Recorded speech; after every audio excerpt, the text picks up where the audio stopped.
मित्रांनो, तुम्हाला माहित आहे का की भारतीय चित्रपट सृष्टीचा श्री गणेशा चक्क एका विठ्ठल भक्ताच्या कथेने झाला होता। आणि एका चित्रपटानंतर ख्रिश्चन कुटुंबात जन्मलेल्या अभिनेत्याचा फोटो लोकांनी थेट आपल्या देवघरात पूजायला सुरुवात केली होती। सुरुवातीच्या मूकपटांपासून ते आजच्या आधुनिक सिनेमांपर्यंत आपल्या विठू माऊलीनं रुपेरी पडद्यावर कसं राज्य केलंय हा थक्क करणारा इतिहास आज आपण पाहणार आहोत।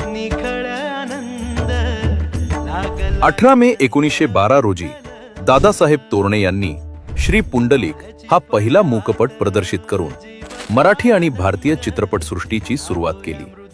म्हणजेच भारतीय सिनेमाची पहिली कथाच विठ्ठल भक्तीवर आधारित होती। पुढे जेव्हा बोलपटांचं युग आलं तेव्हा प्रभात चित्र कंपनीनं संत तुकाराम आणि संत ज्ञानेश्वर यांसारखे अजरामर संतपट निर्माण करून इतिहास घडवला। या चित्रपटांनी जातपात मोडीत काढून लोकशिक्षण दिलं।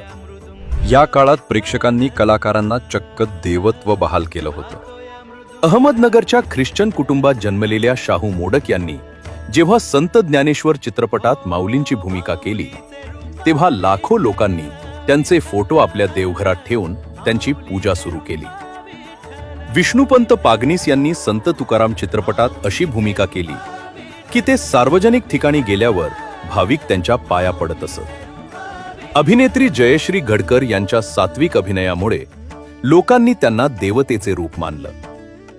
कौटुंबिक चित्रपटांमध्येही वारकरी संस्कृतीची वीण घट्ट दिसली। संत गोरा कुंभार असो की संत सखू, देव हा संकटात धावून येणारा घरातील सदस्य दाखवला गेला। आधुनिक काळात तंत्रज्ञान बदललं तरी वारीचा आध्यात्मिक भाव बदलला नाही।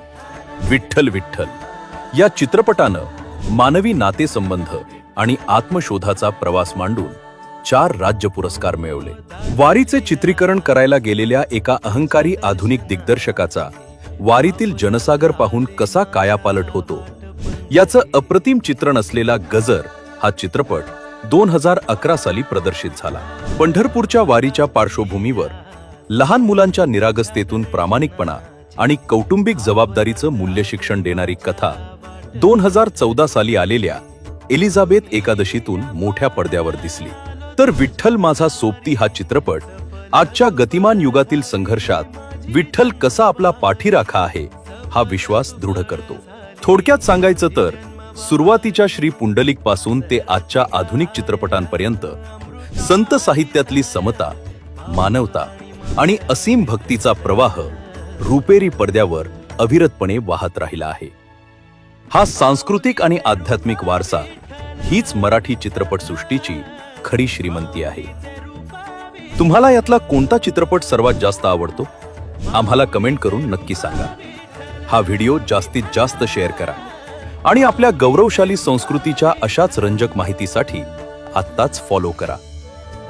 पुंडलिक वरदे हरी विठ्ठल, श्री ज्ञानदेव तुकाराम।